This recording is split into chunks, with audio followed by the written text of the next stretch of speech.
It is a pretty sad day in the neighborhood when you have to take your son with you to another country to make sure that you don't act out, pick wrong, do wrong, fall for somebody that ain't falling for you.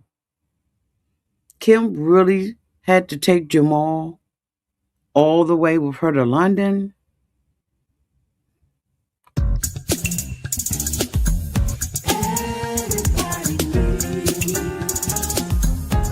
A sweet old auntie.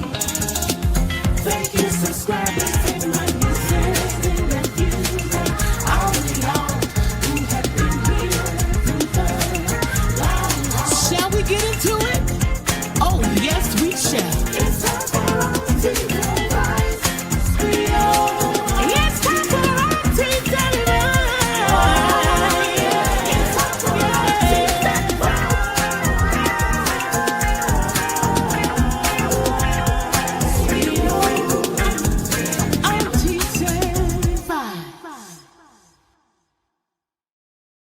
So, welcome back, everybody. And it is Auntie, and it is a cold, rainy, soggy day in the neighborhood. I have dressed down into my PJs because as soon as I finish this, I am going to take advantage of it being cool in the house.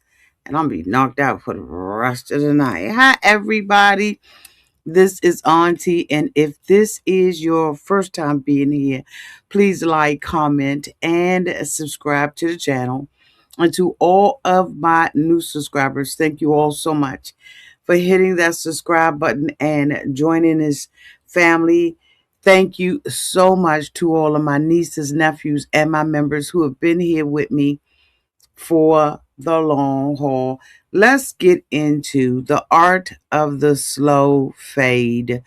90 Day Fiance, the single life. Is this a single life, y'all? I guess it is. I keep saying there's so many spinoffs. I can't even keep up with what I am covering and who I am covering. We're going to go over this real quick, y'all. We're going to hit it and split it like we do, and then we're going to be up out of here. Sophie. Last week on Sophie told Pedro that she was going to be going out on this date, right? It wasn't really a date. It was just her meeting someone that she met on social media. So we see Sophie get her little self together and go out and meet this little guy. Well, not little guy, big guy. She's talking big trash about Pedro not being ready. He got to get himself together. His mother and his sister, doing the whoop whoop, and, just doing the most, which they were. Okay, that was true. They were doing the most. But she goes out and meets this guy. He does not speak English, so she has to speak Spanish.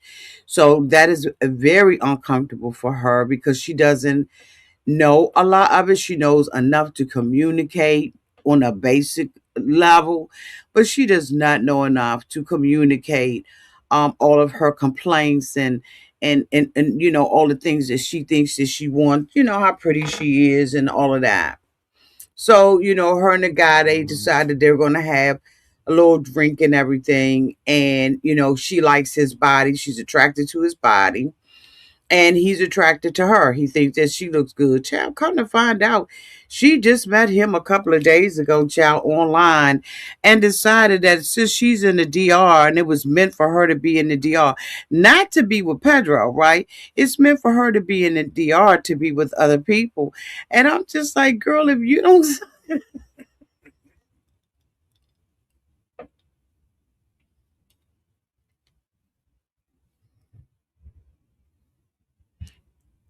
So her and the guy have nothing in common. They get their little drinks. She tells him to lift up his shirt. She asks him what he does for a living, and he said he owns a gym. And so, she tells him to show his take his shirt off. And I'm saying, Sophie, you're doing things. Okay, wait a minute. Finish your thought. So she tells him to take off his shirt. She touches his washboard, stomach, and everything. And, she talks about, how good it looks to her, knick knack, pat her, and give a dog a bone. And so then after she does that, the two of them go in for a kiss. She said he asked her for a kiss. She said just a little one. I didn't think, and maybe because I'm old, I don't think that a little kiss requires a tongue. I was so confused when they was grinding in each other's mouth like an oil surgeon. I was like, you said a little kiss. He said a little kiss. Y'all agreed on a little kiss. But child, I was like, what? Okay. So then, she's talking about this man's body and all that kind of stuff. And my thing is, Sophie is so conscious about people talking about her body. But she's standing there talking about this man's. You can't have it one way. You can't eat your cake and have it too, sitting on display on the dining room table. She doesn't have the same level of respect because I think that she thinks it's okay. But just like women don't want to be um, idolized like that, or that's not the word I'm looking for. I'm looking for another word, objectified like that, then she shouldn't do it. She should not do that at all. But that's what she did with this guy. She says that there was no conversation, but she said that she was going to talk, but she didn't have anything to add from. All she could do was giggle. Sophie really needs to grow up. She thinks that, dating these different men and playing games with them gives her power back, but it absolutely weakens her as a woman. It really, really does. Because the only thing you have to do is just be true to yourself. If she's not interested in Pedro for all the reasons, she needs to be honest and tell him that. Here we see her with this guy. He asks her if she wants to go out and do something else. She says no, because she has her friends there. But you left your friends to meet up for what? What was this going to be? A beach booty call? You was going to be the ball on the beach? I don't understand it. This woman really, really needs to grow up.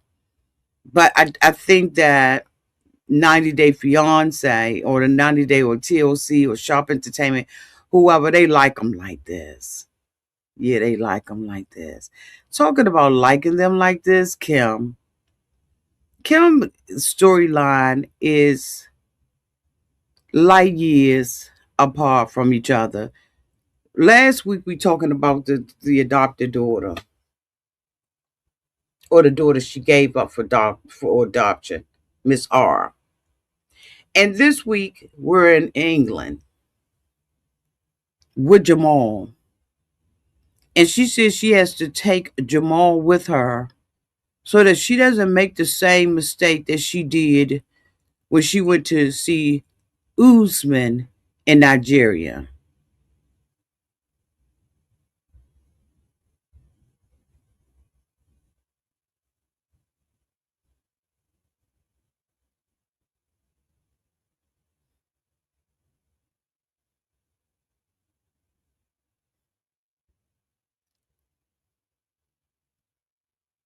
There's so many things I want to say about Kim as a woman, a grown woman.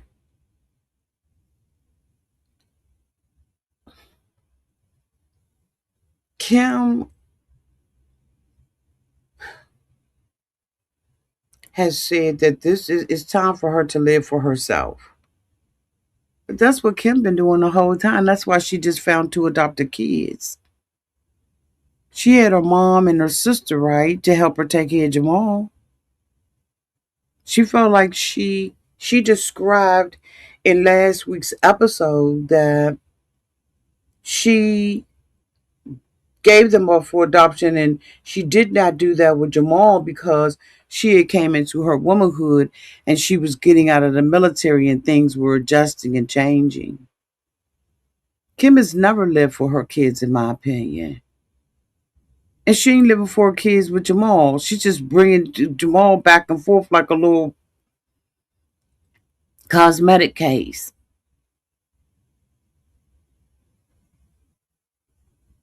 She does the act first and then wants to be saved. She is the one who connected herself to Wayne. Now, she was thinking that she was going to be taller than him, and she was, but it was slight. When they get to England, they go past a castle. I believe they're in England. She, they see a castle.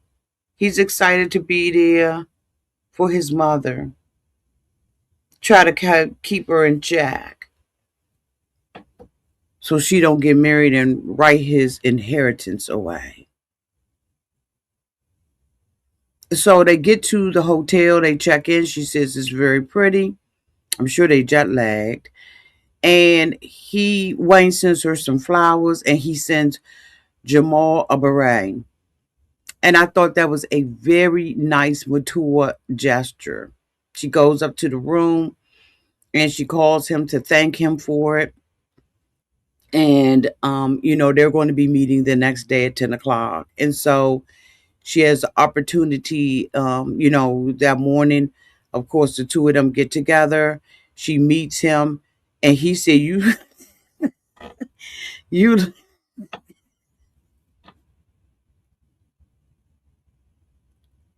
She said, "You look better than you did on that video." He said, "You damn sure do." I mean, he put emphasis on she looks better in person than she did on that video call because Kim wasn't even in the posture to look her best. She's straddling in a chair with the laptop sitting down. You never gonna look right. You know what I'm saying? Anyway, I digress. Come on, Auntie, be focused. So the two of them go out, and he, like I said, he chooses one of those trains that I want to go on so bad in San Francisco. I think it's in San Francisco, and he's just a perfect gentleman. He's nice. He's mature. He has kids. She has children. And so, they're having a big girl conversation. She asks him whether he's dating somebody right now. And he says no. And so Kim relaxes her guard. Big mistake. Big mistake because what you needed to do, Kim, is further define what does he mean he's not dating anybody. And what do you mean when you ask him? What answers are you really looking from him as it relates to is he dating anybody? Is he actively dating? Is he on on sites looking for someone like he found her? Like, how did he find her? Why was he on the site? How long had he been? Like, I would have had a billion questions to ask him, but frankly, I would have asked him before I got there. I would not have spent an airline, reserved a hotel, and all that without being clear about where me and this guy stood. So I don't think that this is a relationship that Kim intends to be in on a permanent basis, right? But she has a great time with him and everything, and I thought that he was very gentlemanly. And yeah, Tony and Varya, it's ridiculous how they argue. She is out with her friends, and she's got to argue back and forth with Tony the whole time. They are wasting my time to even really even talk about them. because there's really nothing going on. Let me take him off of here. It's nothing going on with them but a whole bunch of arguing. She is over there, to have a great time. And, we all know that she is a dancer and she loves to dance. And they already had a dispute, right? Because of the way that he acted at, the last place that they went to together, right? Because he didn't want to dance. She ended up dancing with someone else. And then, of course, he got mad about it, came and approached the guy, her and the guy, while on the dance floor and marked his territory and said that he wanted to dance with her. The two of them, she didn't like it. She left out, stormed out of the facility, and the two of them had a conversation. And I'm saying, why they keep getting back together? Who is it that has this desire to be on TLC? Like, whose idea was this? Was this hers? Or was this Tony's? Because at this point, the relationship is so toxic and they don't talk about anything or resolve anything. All of their stuff is enough to be able to say goodnight and not be in an attitude. So she's out with her girlfriend who doesn't like Tony, right? Her first impression of him was in the garbage. And her and Varya had a conversation about it, and she kind of checked her and was like, "This is my man. I need you to stand down. I need you to back up, right?" So then after that, right, she was on Tony's side and backing Tony up. Now the same girlfriend is on vacation with Vanya, and he is acting an ass. She said that he is blowing her phone up and texting her while she's out with her girlfriends because the two of them decided to go out. And I'm saying, this thing right here, it don't have a block. It doesn't have an option on this here phone. It doesn't have an option to turn the ringer off for that person. It doesn't have an option to silence them. It does not have an option to reject their text messages because I'm confused in the mother. I may as well had an Android. Maybe Androids are the only ones that allow you to block them up that you don't want to talk to. I'm out with my girlfriend. Now I'm telling Tony I'm embarrassed by how many times he's texted me and how many times we were going back and forth when I could simply put him on block.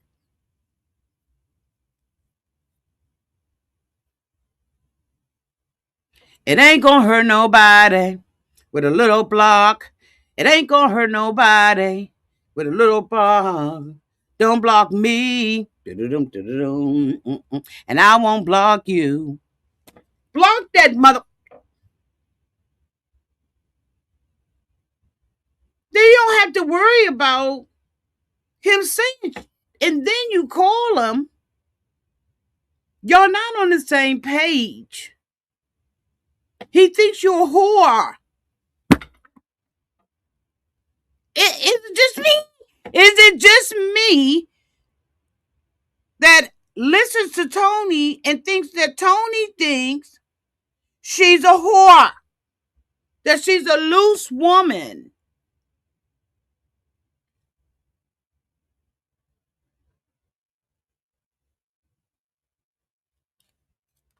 He says she can't be trusted to go out. She mad because he went out after he had a date with her. Neither of them trust the other one. She not gonna give him none. So it doesn't make a difference what she does. She's not giving him any, according to her, because she's being abstinent. So I'm confused why when his phone rings or he sends a text message, it's coming through. Like, do I need to go and make an appointment at the Apple store on how to block, delete, Him on my phone? Do I need a geek squad? What what do I need to get rid of Tony? I'm sure where she is an Apple store somewhere. But I'm not going to sit there and say you kept calling and texting me. We're not having that conversation. My blood game is strong. I will block you for leaving a period off of a sentence. Got it to do. Let your text messages come through, and they got a whole bunch of emojis. And I'm not like we're not doing this. We're too grown for emojis and IKYLFMALL. And I got to decipher what the you said. I ain't got time for that. So I know I don't have time to be sitting there arguing with someone who's making accusations and can't trust me. If you don't have basic trust in the relationship, you have nothing. Get off of our television. Talking about getting off of our television, Natalie is gone.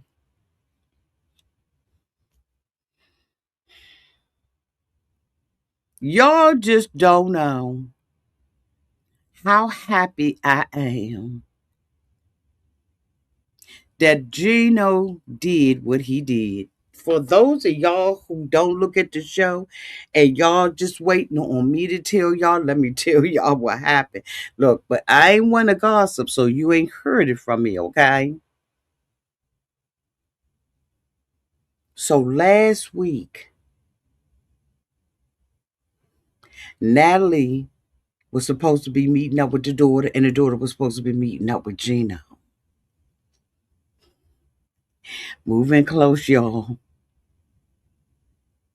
And so Natalie decided when the daughter wasn't there that she would call her, you know, find out why she wasn't there. The daughter called Gino all kinds of simple-minded mother. She called him a ragged. She said he just child. She just dragged him for life. I mean, dragged him for filth.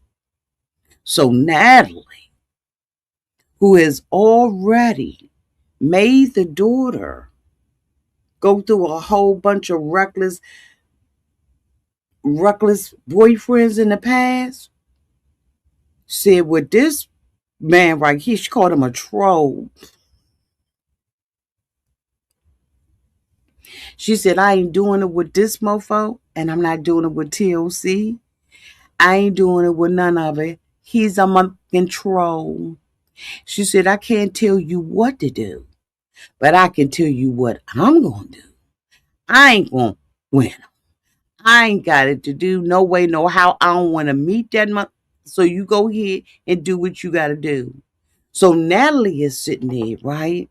Because, I think she has this motive to be on the show. But anyway, she's sitting there now with bird on her face.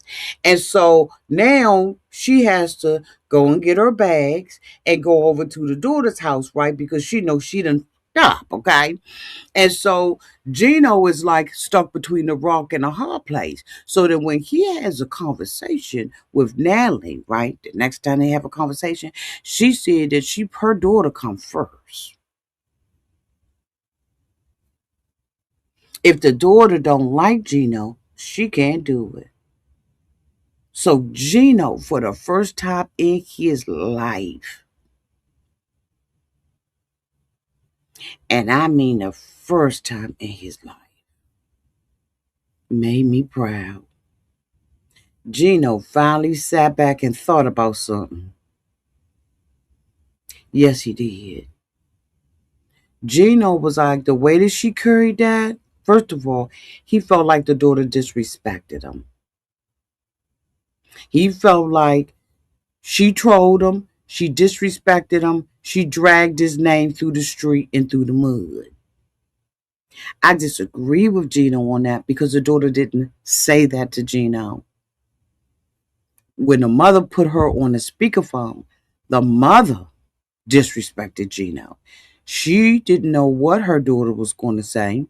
It was obvious from when the daughter. Okay, hold on, y'all. Hold on.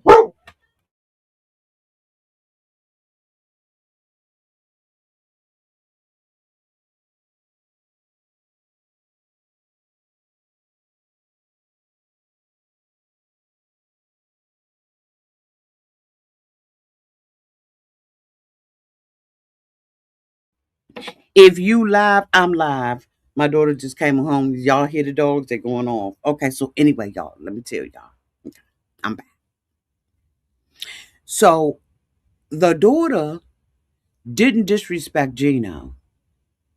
If the daughter knew or said, let me say this to Gino, if the daughter said it to Gino's face and was talking to him, that's disrespectful to Gino. But if the daughter believes she's having a private conversation with her mother, and her mother have established a relationship because they're mother and daughter, that they can talk to each other and be candid, then that's what the daughter was doing. Let's just get that clear. Especially for those of us that have children and allow our children to have candid conversations and we want to hear from them based on feedback, then we know how that's going to go. Natalie shouldn't have had it on speakerphone. However, Gina was able to hear from the horse's mouth that she didn't like him. She doesn't want anything to do with him, period. But Gino sat back and thought about it because Natalie told him she needs her daughter to approve of this relationship. She packed her bags, got her coat and her hat, and she left. Her and Gino now haven't been talking much for the last month. Gino does the grown up thing and calls Natalie on the phone. No daughter. Natalie's twin brother isn't there. This is a conversation between the two of them. And Gino asked her, what's the status on your daughter? She's still working on the daughter. But Gino knows where he stands with the daughter. So Gino does the right thing. For the first time, in my opinion, in 90 Day Fiance history, and breaks up with Natalie. He didn't wait for Natalie to be in the driver's seat. She had pulled back, he had pulled back. She had already basically gave him an ultimatum and said, I'm not going to be in this relationship if my daughter don't, you're going to have to kick rocks. And Gino, whether scared or not, read the room. That's the first time Gino has ever read the room. And he told her, I would like to remain friendly with you. Hope that we can keep a friend relationship. But with your daughter not liking me and you respecting your daughter's position and wanting to make sure she's okay with it, I know she's not okay, especially after she done called me a troll under a bridge.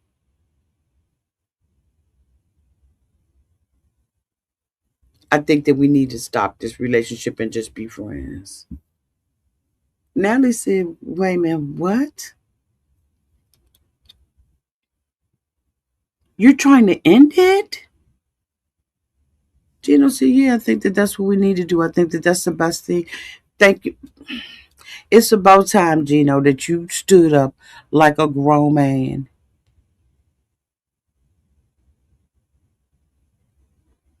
Then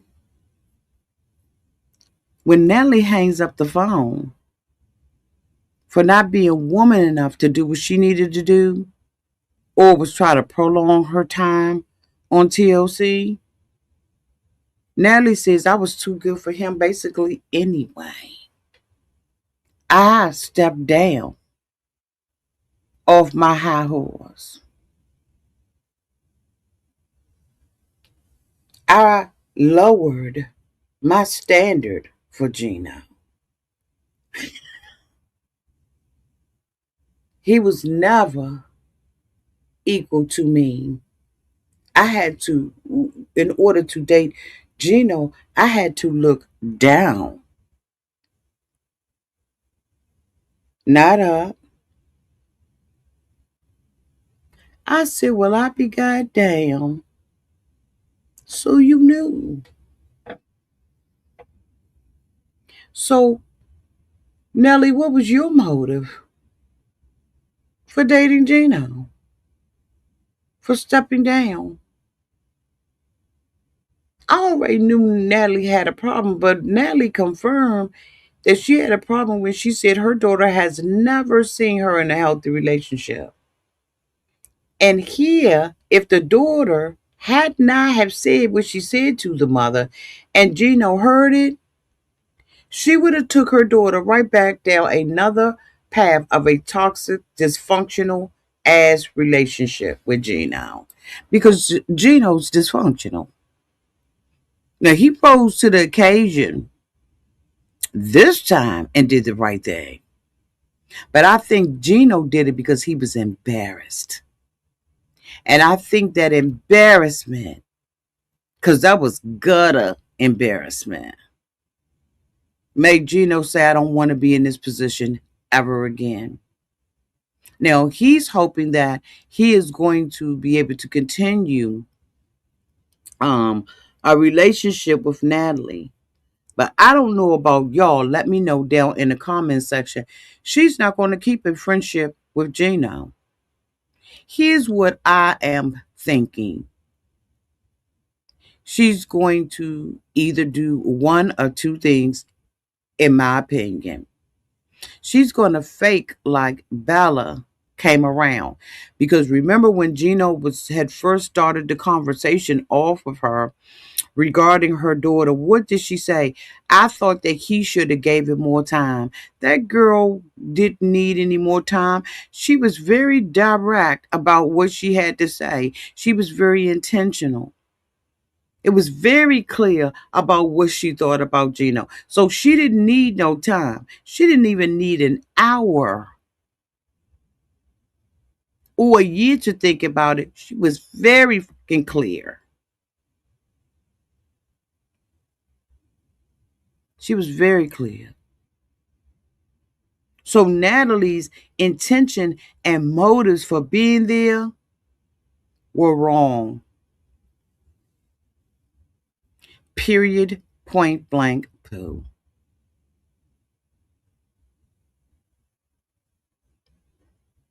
His motives was wrong. Her motives was wrong. And Gino did the right thing. Now, is Gino's intention to date someone else? Is Gino's intention to is his intention is to continue to be her friend and let us see them, travel back and forth? What's Gino's intention? Where does he go from here?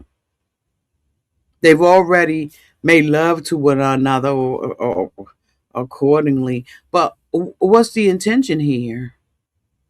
Because now Gino is without a love interest. Talking about love interest, Courtney went and picked Colty up from the goddamn airport. She had some flowers in the back of her seat. She had flowers in the back of her seat from a date that she had went on. And a raggedy sign, honey, that looked like she got it from out the 7-Eleven trash can in the back of the 7-Eleven. I think the 7-Eleven has the nastiest trash cans. That's just my opinion, y'all. I just think that their trash section I remember one time I thought that I had lost something and I had to go to the back and with one of the guys, and he looked at the last he his intention was to go and get the last trash bag, right, that had been dumped, right, to try to see if he could help me find my object that I had lost.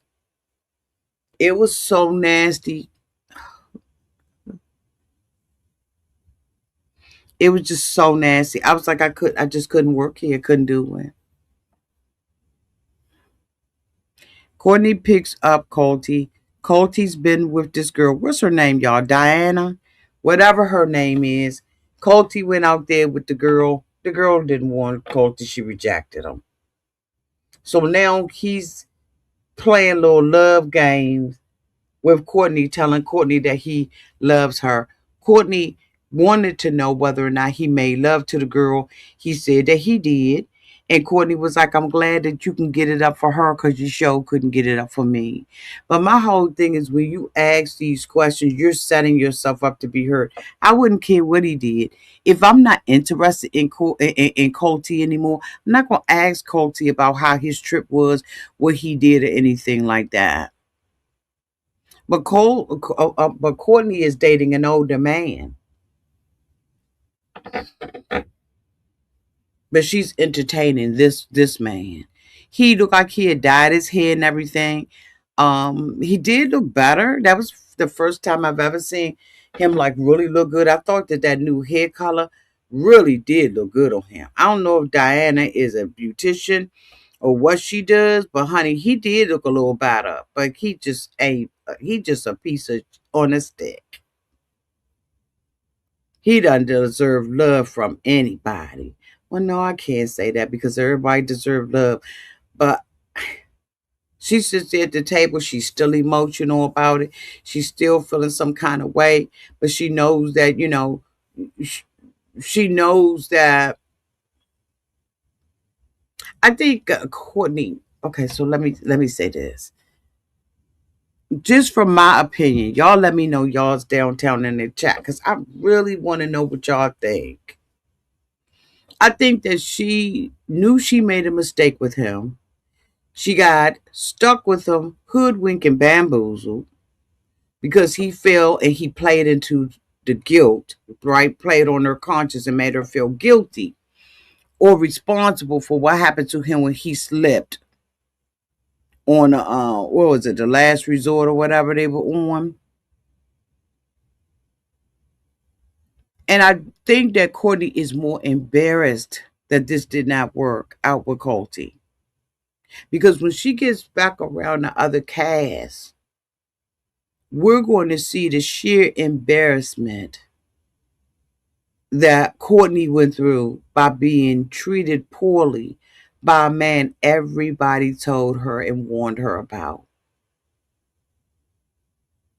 And I think that she does not love him. I think that this is why she's going back because she doesn't want everyone to say, I told you so, especially Usman. Because the way that she did Usman, I don't like him either, but the way that she did him was dirty. She did not communicate. She was sneaking around with Colty at night. You know what I'm saying, y'all? Why she knew that this man had feelings for her. So she got exactly what she deserved. She shouldn't even, she said he had asked her to go and eat. And she said she didn't want to, but he convinced her to go. How? If I don't say nothing else tonight, if I don't get nothing else across, this has a block feature. It has a filter feature. You can tell them who you want to talk to, what hour you want to talk to them in, and how many minutes to cut it off. You can put a prompt on here to say, okay, when you answer this phone call, you're going to get the essentials and then you off this phone call and it ain't going to last but for 5 minutes. You can put a timer on it.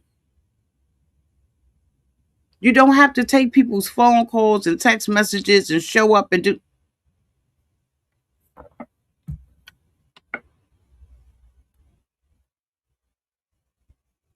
This is just raggedy.